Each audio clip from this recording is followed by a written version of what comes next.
43 seconds to go. Hey, I want the ball. Gets the snap. He scrambles around, throws it back corner of the end zone. Santonio with a touchdown! Santonio Holmes! I don't know how he did it! Ben, your Super Bowl 43 teammates were back this weekend. What was it like just getting to catch up with them? A lot of fun. Some of the guys, obviously, you see more than others. Some guys are around, and then some guys I hadn't seen in years. So it was neat to get to see them and catch up and hear some stories. I didn't get to spend a lot of time with them, but the time I got to spend was a lot of fun. What was so special about that team? I think the closeness. Everyone knows how close I am with the linemen now, and it was close with the linemen then too, but everybody was just really close, and we all just were truly a band of brothers. Your O-line currently has said they see a little bit of Heath in Vance McDonald. Do you see that at all? Yeah, I mean, the physicality, the toughness, the quiet worker that just goes about his job and doesn't say much, just plays hard. Oakland is the only place in the AFC that you have not won yet. Why is it so difficult there? I have no idea. I wish I knew. if I knew, it would be so long. But not only have I not played well there, not won there, but haven't played very well. So looking forward to trying to break that this week. No James Conner this week. Coach made that very clear on Tuesday, so you guys know that going into Oakland. Does that put more pressure on you? I always put pressure on myself. I think it definitely, when you don't have a weapon out there, it puts pressure on everybody. I think there's probably more pressure on the other running backs because they want to try and not let the ball drop, keep it rolling, things like that. But as a unit, we're just going to go out and keep doing what we have to do, and that's try to perform.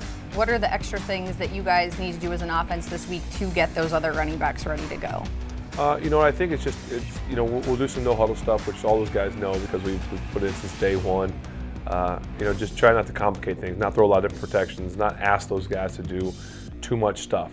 Just do what they're good at and keep things rolling fast. Here's the kick by Badgley. That kick is up, and the game is over. Badgley kicks the game-winning field goal. Final score, the Chargers 33, the Steelers 30. I know there are still 4 regular season games left, but what do you like overall about this 2018 team, and do you believe they can fight for a championship?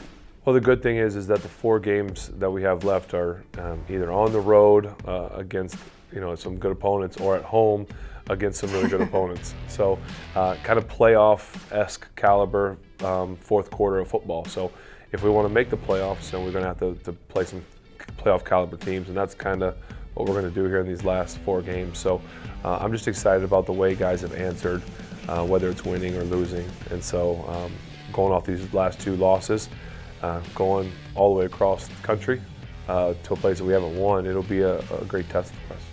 James Washington was inactive last week. Is this a big week for him to rebound and maybe prove himself?